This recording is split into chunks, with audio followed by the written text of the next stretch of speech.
And if I change this screen, is it visible now? Yes. Okay. Now, all of the team members of all the IQSCs of all the colleges who are participating here, please tighten your seat belts now. We are going to deep dive into the NAAC process, assessment and accreditation process of NAAC. This is a chart which is in front of you. Okay, and this chart, I'll read the all the boxes, whatever has been written into that. I hope the text is visible to all of you. Okay, and this process starts with the HEI registration, the very first box on the top. HEI, higher education institution registration. You need to register your institute on the NAAC website. The next step is filing IIQA. Okay, and if your IIQA is rejected, that the scene of rejection of IIQA is very, very rare, or rarest of the rare attempt scene. Okay, but if at all it is rejected, we need to attempt once more. Okay, and within the same fee, we can attempt twice IIQA filing. Okay, let's not look at that negative side. Let's go ahead with the positive side. Once your IIQA is accepted, institution will be informed within 15 days whether your IIQA is accepted or not. Okay, and you will get the message from NAAC in your mailbox. Hello, is somebody asking Yes. something? No, no, no. You go Okay, ahead, sir, please. okay. The next step is to make the SSR and to submit the SSR within 45 days of acceptance of IIQA. Okay, so first 15 days you get for IIQA acceptance message, and the next 45 days you get to upload SSR in quantitative and qualitative framework. Okay, once your SSR is uploaded, two things start simultaneously. Two things. One is SSS, that is student satisfaction survey, and another is DVV, that is document verification and validation process. Both the processes start simultaneously. Okay, and for student satisfaction survey, at least 10% of your students or 100 number of students, whichever is lesser, at least are expected to provide the feedback. They need to participate in this satisfaction survey.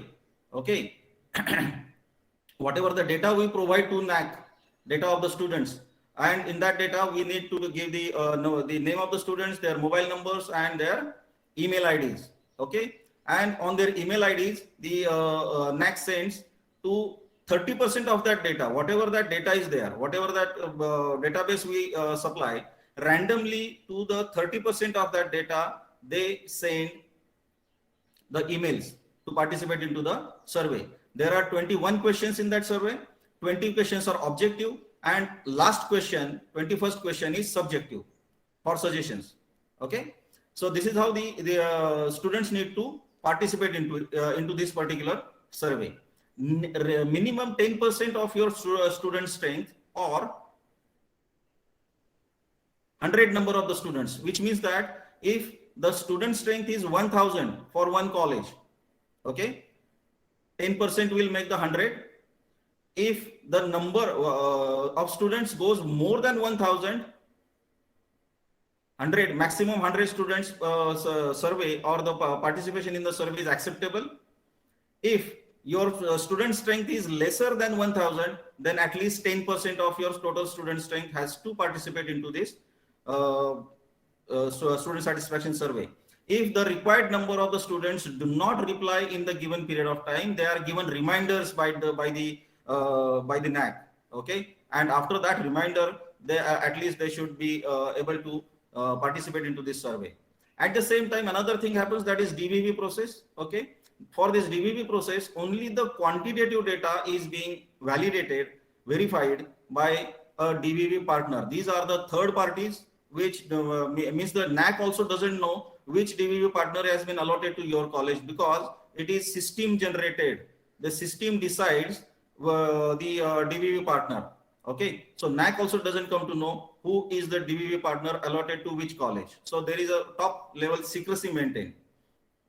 Within 30 days, DVV gives their report. Okay, and As per the norms, the pre-qualification is decided whether you are pre-qualified for the further NAAC process or not. That is being decided because whatever the QNMs you have supplied or claims you have made in the QNMs, in those claims you must secure at least 30% of the score. SGS, system generated score.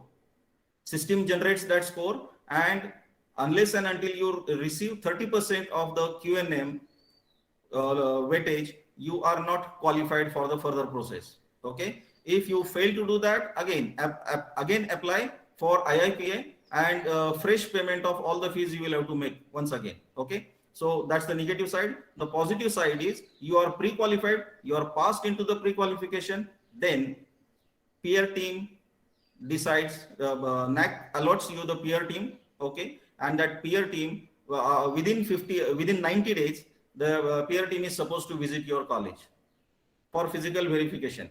Okay, now you must be aware that the bifurcation of QNM and QLM is 70 and 30% respectively.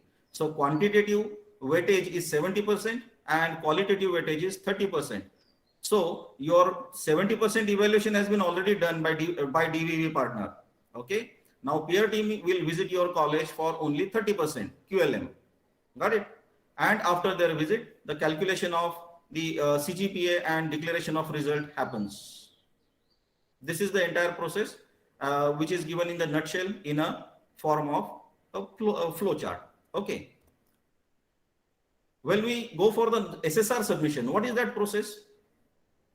For SSR submission, fill SSR, upload files and data in templates.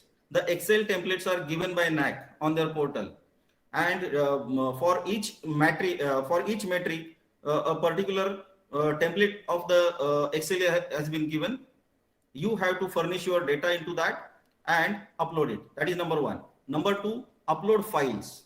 Whatever the proofs you have generated, whatever the proofs you have already for your various activities, okay, those proofs you need to scan. The printed copies you need to scan, and per metric a limited space is given, that is 5 MB space is given for uploading your files. If by chance your data goes more than 5 MB, you can, if it is around 7-8 MB, you can try to reduce it by using certain softwares online which are freely available online.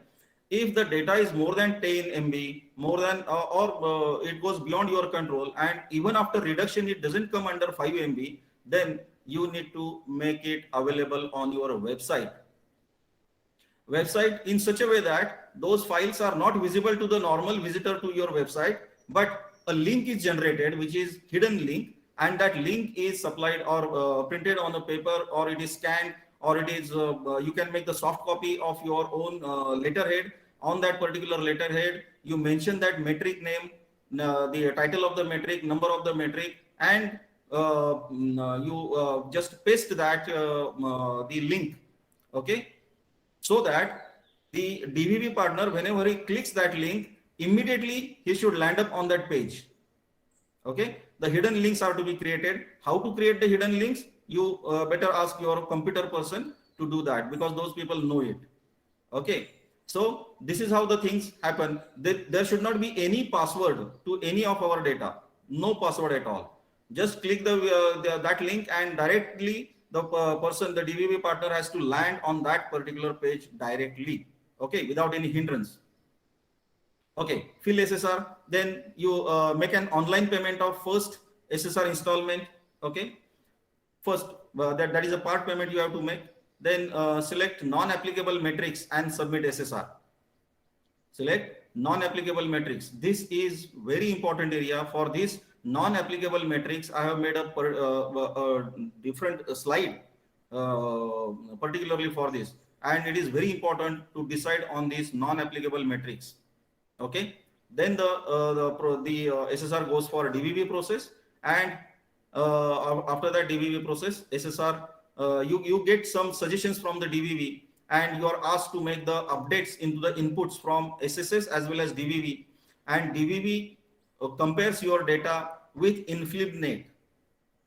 I hope everybody is aware what is that InflibNet. It is the database which is online available, this InfluentNet data, on this InfluentNet data, the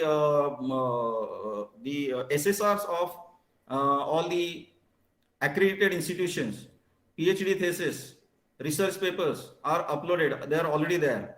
And what DVV does, they check against this InfluentNet data to check the plagiarism in your SSR.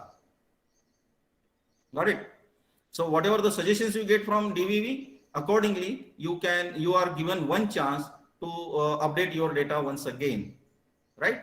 So this is how the SSR submission process goes ahead.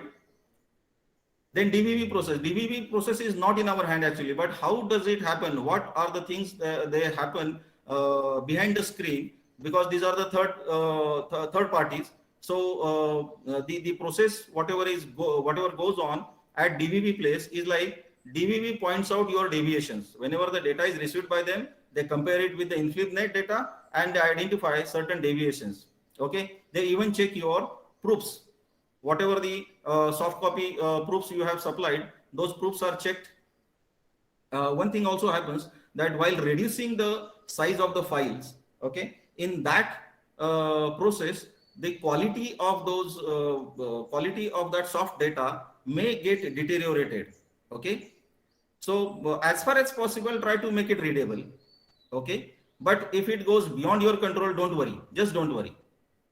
Upload it. If at all DVV feels, they will ask for that particular document separately. Okay, and at that point of time, you can make it better and then send it. Got it? So initially, just don't bother about that. So DVV points out the deviations. Then DVV submits deviation report requesting clarification to HEI. They request clarification from you for their certain doubts. Okay.